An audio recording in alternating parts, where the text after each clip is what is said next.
Bom, para poder ajudar a gente nessa cobertura desse acidente aéreo, a gente vai conversar agora com o piloto e assessor em segurança de voo, comandante Duval Fantozzi Filho, que já está aqui com a gente. Muito bom dia, então. Muito obrigada, comandante, por estar aqui para poder nos ajudar a compreender um pouco do que pode ter acontecido com essa tragédia, inclusive, principalmente porque até então a gente tem muito mais informações baseadas nas imagens, o que a gente está vendo, algumas notícias também, claro, apuradas pela CNN Internacional, que a gente tem acompanhado nessa cobertura, as operações que continuam nesse momento por lá também, é claro. Mas o que a gente vê e que chama bastante atenção, comandante, é que, e fica muito claro, é que o trem de pouso, ele não está acionado nesse momento que a aeronave já está deslizando ali na pista, né? Ou seja, em situações como essa, quais procedimentos devem ser tomados para garantir uma maior segurança, né, nesse pouso sem o trem de pouso? Boa tarde, Débora. Veja, as informações que a gente tem preliminarmente são somente o vídeo que está sendo exibido pela internet, né? E nada mais. Então, eu sempre falo que somente a investigação do órgão de apuração, né, de investigação de acidente aéreo, que vai poder determinar realmente quais foram essas causas. O que a gente pode, mais ou menos, baseado nessas imagens, fazer uma presunção, uma hipótese, uma conjecturar alguma coisa, é que claramente a tripulação optou em pousar com esse trem de pouso recolhido. As razões para isso, o porquê disso, somente, como eu disse, a investigação é que vai apurar. O que me chamou a atenção somente é que essa aeronave, ela, apesar de ter pousado sem o trem de pouso, ela se aproximou ao final da pista com excesso de velocidade. Ou seja, o histórico de acidentes aéreos, no órgão brasileiro, por exemplo, que seria o CENIPA, né, ele determina, eu acredito que no mundo inteiro os números são parecidos, a investigação sempre determina que mais de 90% dos acidentes aéreos, eles são determinados pelo fator operacional, né? Fator humano e operacional, né? Que no caso seria a tripulação. Isso eu estou falando em termos de estatística, não estou afirmando que foi esse acidente, né? Mas é muito prematuro a gente poder opinar alguma coisa sobre o que ocorreu. O que dá para se perceber é que o piloto não fez aproximação, provavelmente numa velocidade mais reduzida, ele não optou em pousar sem o trem de pouso na grama, né? Isso está claramente pelas imagens, a gente percebe que a tripulação optou em pousar sem o trem de pouso, porque isso é uma incógnita que a investigação vai determinar, né? Mas ele se aproximou com excesso de velocidade, dá para ver que o excesso de velocidade é grande. O que ocasionou a tragédia foi a colisão com o muro. Se não fosse a colisão com o muro, com certeza sairia todo mundo andando do avião, não ia acontecer absolutamente nada além dos danos materiais na aeronave, né? Então, o que ocasionou a tragédia foi o impacto com o muro. Agora, o porquê que ele pousou com o trem de pouso recolhido, por que não optou em pousar pela grama? Talvez aí, eu não sei se houve uma espera em órbita para poder drenar todo o combustível. Isso tudo vai ser a investigação que vai poder esclarecer. Antes mesmo da Mari, até que a nossa editora de Inter, que está aqui no estúdio, fazer mais uma pergunta, só para poder complementar essa questão desse pouso, nessa questão do trem de pouso, comandante, poderia essa questão de uma colisão com aves, né, como já tinha sido feito o aviso pela torre de controle, poderia isso ter impedido de alguma forma o acionamento do trem de pouso ou a frenagem? Isso pode acontecer, né, nessas situações, comandante? Veja, se houve a colisão do trem de pouso com aves, significa que a tripulação já estava numa aproximação final com os trens abaixados. A aeronave tem 2 trens de pouso embaixo da asa e um trem de pouso à frente, que a gente chama de bequilha. Então, se houve uma colisão, eventualmente, com uma ave, dificilmente teriam danificado os 3 trens de pousos, né? Dificilmente. Então, está muito estranho essa história, né? Está muito esquisito, porque a gente percebe que a aeronave se aproxima e toca ao solo com os trens de pouso recolhidos. Tudo é conjectura. Pode ser que tenha danificado uma das pernas de trem de pouso e os tripulantes resolveram, por bem, pousar sem os 3 para ter mais estabilidade no pouso. Pode ser. né? Então fica, como eu digo, né? Fica muito prematuro a gente avaliar. Que eles pousaram, desculpa, que eles pousaram com os trem de pouso recolhido, isso dá para ver nas imagens, né? É muito claro e evidente. Agora, o porquê disso, só a investigação vai poder nos dizer. Comandante, muito boa tarde. Eu gostaria de perguntar para o senhor um pouco sobre a investigação desse acidente. As autoridades dizem que essa investigação pode durar anos. Isso porque as partes dessa aeronave foram fabricadas por diferentes fabricantes em diferentes países, não apenas na Coreia do Sul. Queria que o senhor explicasse para a gente qual é a dificuldade em um caso como esse de investigar qual foi a causa do acidente, se houve algum problema em alguma das partes da aeronave, como funciona esse procedimento de investigação? Olha, eu falo pelo CENIPA, né? O CENIPA, ele, toda vez que tem um acidente aéreo com aeronave homologada no Brasil, o CENIPA faz um relatório preliminar de 30 dias, mais ou menos dando vamos dizer assim, uma pincelada do que possa ter ocorrido, e ele tem um prazo que varia entre 1 ano e meio, 2 anos, às vezes até 2 anos e meio, para concluir a investigação, né? Então, o relatório final, no caso do Brasil, do órgão brasileiro, ele vem 30 dias preliminar e depois o relatório final ao longo de 1 ano e meio, 2 anos, 2 anos e meio. Depende da complexidade do acidente, né? Por que esse prazo?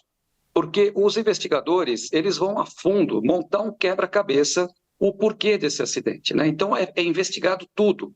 A parte da tripulação, a parte da aeronave, as circunstâncias nas quais esse acidente está envolvido, a meteorologia, a questão do sítio aeroportuário, da pista de pouso, os procedimentos. Ou seja, é um trabalho de quebra-cabeça para ser montado, refeito. Então, isso, obviamente, demanda um tempo maior. Aqui no Brasil, é por volta de 1 ano a 2 anos para o relatório final. Eu acredito que a autoridade da sul-coreana talvez deva obedecer os mesmos critérios. E, comandante, falando um pouco mais sobre a aeronave, né, aproveitando um pouco sobre esse gancho aí da questão da fabricação da aeronave, do quanto que isso pode também acabar trazendo um pouco essas investigações, eu queria que a gente pudesse falar um pouco sobre esse perfil dessa aeronave. Eu pergunto isso e eu peço esse esclarecimento a você que tem competência para nos trazer sobre isso, porque recentemente a gente teve outras situações, né, envolvendo a Boeing em si, a fabricante Boeing, mas com outro tipo de aeronave. Então, portanto, eu queria trazer essa diferenciação, porque segundo informações preliminares que a gente já tem acesso, essa aeronave seria uma aeronave de grande porte de segurança, inclusive, não tendo ali tantos históricos de acidentes. O próprio CEO da companhia chegou a mencionar sobre isso e, portanto, também é uma aeronave diferente aquelas outras envolvidas em situações durante esse ano de 2024 com a Boeing, não é isso mesmo, comandante? A gente não tem muito o que falar de um Boeing, porque é uma aeronave extremamente consagrada, fabricada o 737 é um avião fabricado desde a década de 70, né? É um avião extremamente consagrado, extremamente seguro. O que aconteceu recentemente, nos últimos 3, 4 anos para cá, é que a Boeing lançou o modelo do 737, um modelo já feito alguns upgrades, e esses acidentes que houveram com o 737, que é o modelo MAX, não é o modelo 800, como o do acidente que foi agora na Coreia, é do modelo MAX. E a Boeing chegou à conclusão de que havia um problema de software, de controle de gerenciamento de voo. Isso que acabou ocasionando alguns acidentes fatais com o 737 MAX, né? Mas foi problema de gerenciamento, não foi com a aeronave em si, né? Estruturalmente. O Boeing 737, toda a linha Boeing, são aeronaves extremamente seguras, extremamente consagradas, projetos amadurecidos. Então, a gente tem o que dizer o quê? Boeing é o que há de avião, é o supra-sumo. Eu, como piloto, eu prefiro voar um Boeing do que voar um Airbus, né? A gente fala que o Boeing é um avião realmente raiz. E ele é muito seguro, não tem o que se falar dessa aeronave. Comandante, a gente falava agora há pouco sobre a possibilidade de um pássaro ter colidido com a aeronave. Veículos de mídia sul-coreanos, inclusive uma afiliada da CNN na Coreia do Sul, tiveram acesso ao que seria uma mensagem em um aplicativo de mensagem sul-coreano, em que um passageiro teria enviado uma mensagem logo antes do acidente, dizendo que um pássaro ficou preso na asa do avião. Qual é o tipo de procedimento nessa situação? Existe alguma estratégia para evitar a colisão com animais, até mesmo outros aviões? Explica para a gente como funciona para evitar esse tipo de acidente. Olha, Mariana, né? Isso. Mariana, a questão do problema aviário, não só no Brasil, como no mundo todo, é um problema seríssimo e que envolve a parte de segurança de voo, né? É um problema sério, principalmente com as aeronaves de menor porte. As aeronaves executivas, que é onde a gente voa, eu vou na aviação executiva, esses problemas, essa questão do problema aviário, ele repercute de uma forma, vamos dizer assim, muito mais severa em aviões de pequeno porte, né?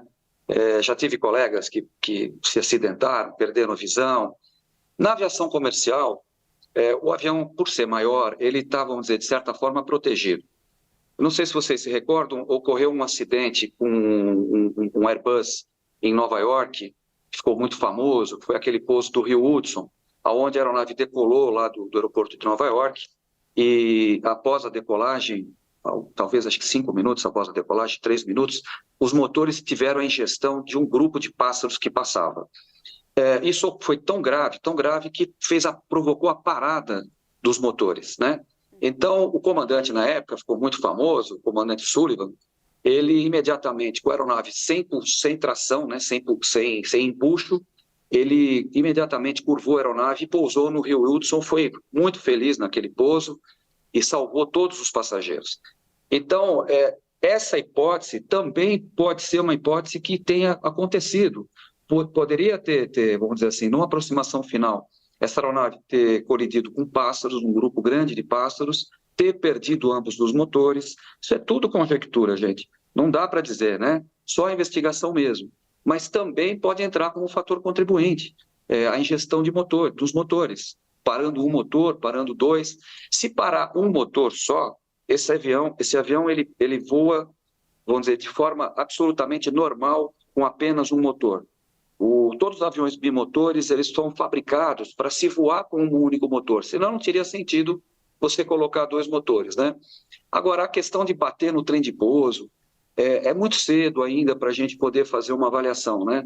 E como eu sempre falo, né, repetindo novamente, né, somente uma investigação do órgão oficial que vai poder esclarecer esse acidente e determinar as causas das circunstâncias que ocorreram esse acidente.